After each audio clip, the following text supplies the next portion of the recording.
ketika mereka berperang mau melawan Babel, mereka berkoalisi dengan bangsa Mesir.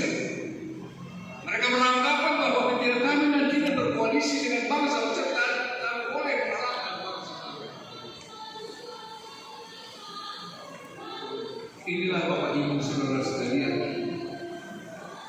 yang menyebabkan umat pilihan Allah terbuang ke tanah.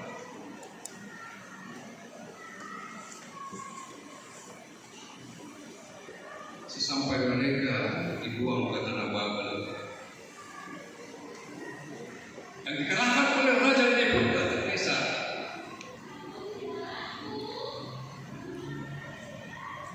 Berdoalah untuk kesejahteraan sesama.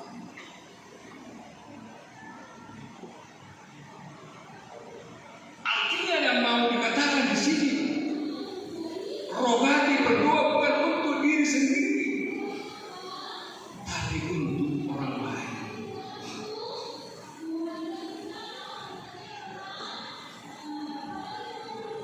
Untuk yang membawa bangsa Israel, yang mengalahkan bangsa Israel, membawa kepada tanah Babel orang Nebukadnezar.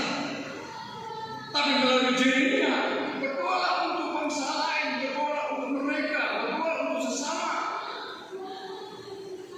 Apa yang dikatakan dalam hal ini kalau ditarik penanggalannya kepada perjanjian baru, jangan kalahkan kejahatan dengan kejahatan. Dikalahkanlah kejahatan dengan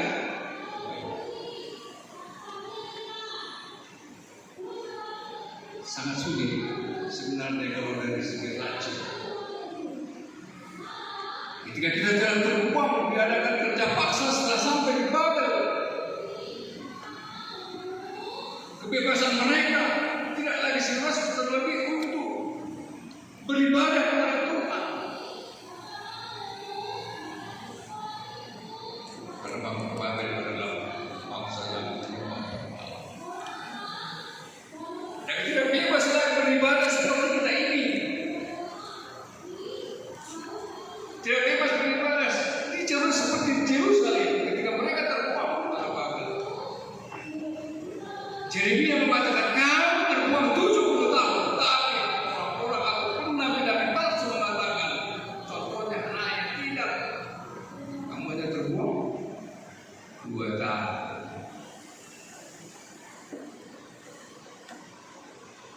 Bapak Ibu, saudara sekalian yang saya dalam nama Tuhan Yesus Kristus, tentulah doa di tengah-tengah penderitaan, di tengah-tengah kerja paksa yang diperbuat oleh Babel, Nebukadnezar, mereka harus berdoa di tengah-tengah penderitaan. Apa yang mereka katakan di sini tentang doa? Berdoa adalah kapan saja dan di mana saja. Ini penting kita ingat. Berdoa kapan saja dan di mana saja. Kadang-kadang kalau berdoa ini, ya, lagi kalau sudah lama sekali, ya, mereka berdoa, kalau sepanjang-panjang berdoa, amin. Setelah itu kalau berdoa, kalau kamu kesempatan, misalnya datang bulan di share handphone, wah berdoa. Tapi melalui firman Tuhan ini berdoa kapan saja, di mana saja. Yang mau dikatakan di sini ketika kita sukses, kita jangan lupa berdoa minta kepada Tuhan, berpengharapan. Ketika kita dalam keadaan sakit, itu juga contoh-contoh pertumbuhan. Kadang-kadang kalau dalam keadaan sakit kita mencoba mencari alternatif. Bagaimana supaya penyakit saya cepat sembuh?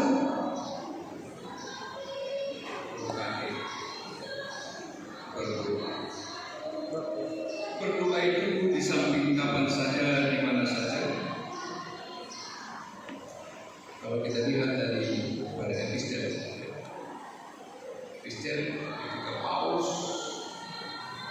dengan Silas memberitakan berita Injil, berita kesukaan tentang Yesus Kristus sebagai juru selamat. Dia ditangkap, dirantai, dan semua itu dikembang. Tapi tengah malam, Paulus dan Silas berdoa dan bernyanyi. Apa yang terjadi? Yang terjadi kompak, semua rantai terbuka, semua pintu terbuka. Akhirnya kepala penjara menguruskan pedangnya akan bunuh diri, tapi Paulus mengatakan stop. Kami masih ada di sini. Jangan lakukan itu, kami masih sini semuanya. Apa yang kami katakan tentang hal ini?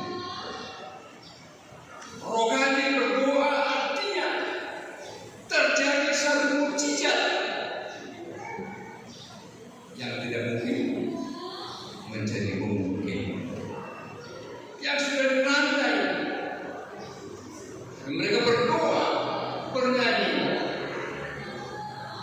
mereka lepas.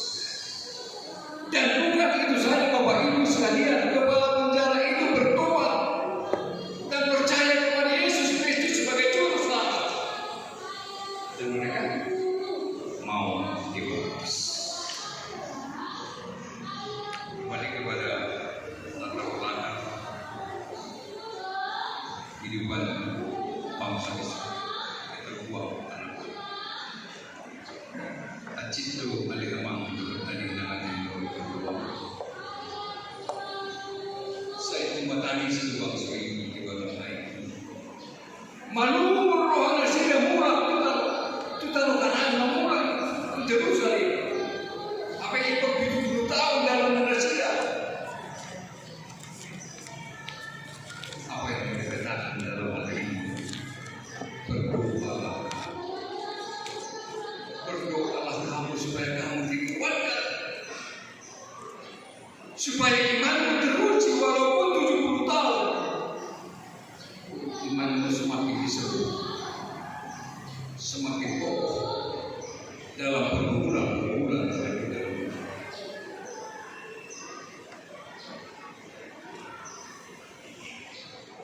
Tentulah doa ini sangat penting.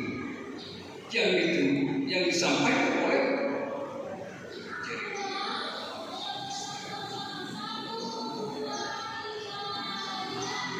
Lalu anaknya Nabi palsu mengatakan, tidak hanya buat engkau berbohong, tidak sampai 70 tahun.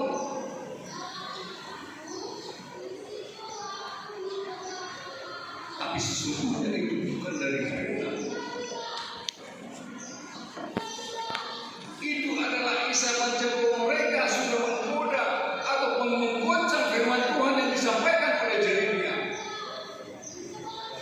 Setelah 70 tahun, Bapak Ibu yang simak dalam nama Tuhan kita Yesus.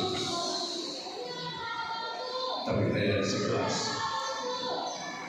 Tuhan mengatakan melalui Yeremia,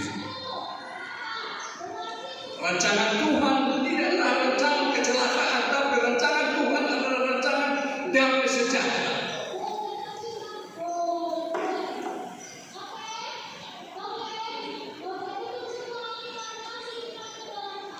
Yang menjadi pengharapan tentang masa depan. Negara ini macam kalau masih rohan dari batas. Tidak mau diperasaan. Oleh karena itu, melalui Yeremia dikatakan, datanglah kepadaku, berdoalah kamu, berserulah kepadaku.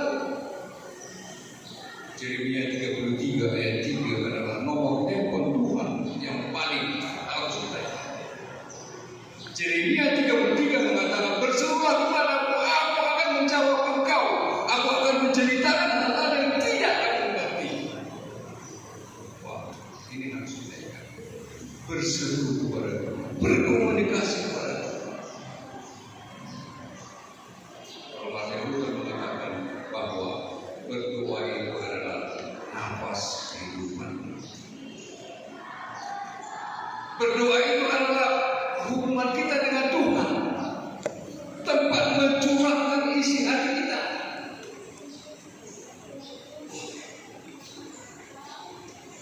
Dalam berdoa juga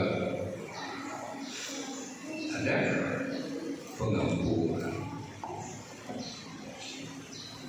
Dalam doa kami dikatakan bahwa ampunilah dosa. Kalau kita mengamati sedikit dalam sejarah, tentu kita banyak mengingat tentang Nelson Mandela. Dia adalah seorang Afrika yang menyuarakan pembebasan tentang ras, perbedaan kulit hitam dan kulit putih, sampai dia ditahan dalam penjara selama 27 tahun.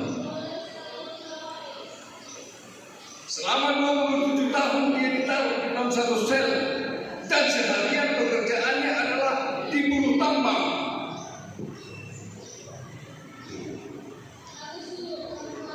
Dia sering, maaf cakapnya, kalau ini harus dikenci oleh sipir penjaga tahanan. Sangat sakit selama 27 tahun.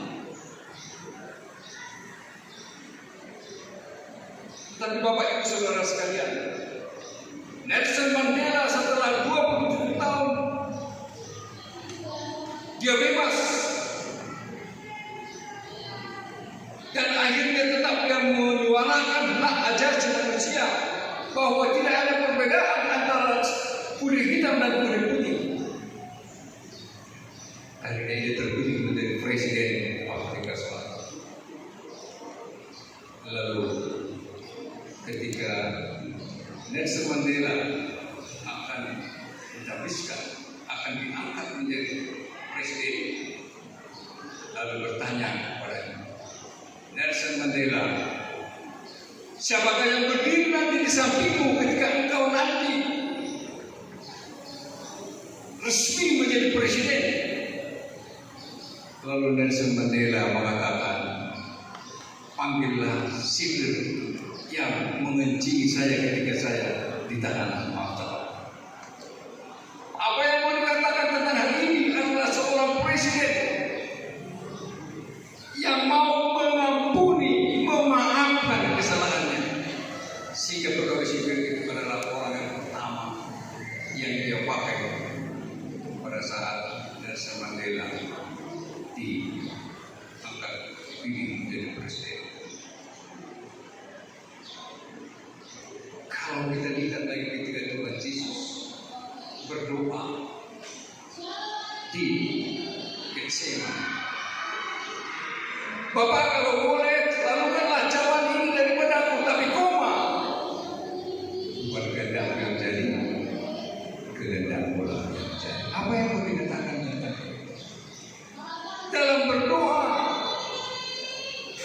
kita untuk memuliakan Tuhan, bukan untuk memuliakan diri kita sendiri. Rohani. Ingat, hari ini adalah Minggu Rohani. Bapak Ibu yang simak dalam nama Tuhan kita Yesus, ayat 12.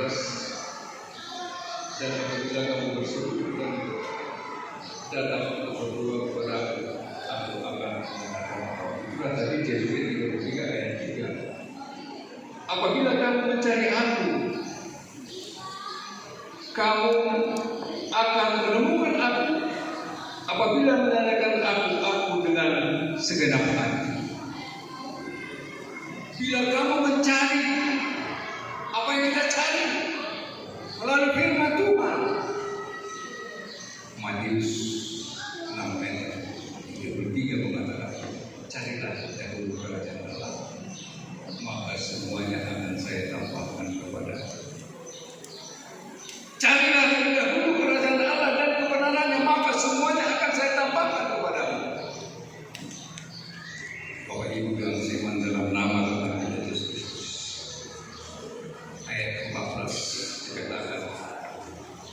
aku akan memulihkan, aku akan mengembalikan ke tempat di mana engkau diambil dan terbuang. Apa sebenarnya yang mau dikatakan ayat 14 ini? Bahwa Tuhan setia akan janjinya. Tuhan akan setia akan janjinya. Hari esok diberinya dari hari ini. Segala sesuatu ada masanya. Bapak Ibu yang firman dalam nama Tuhan kita Yesus adalah berbahagia orang mendengarkan firman dan memberi hal yang. Amin.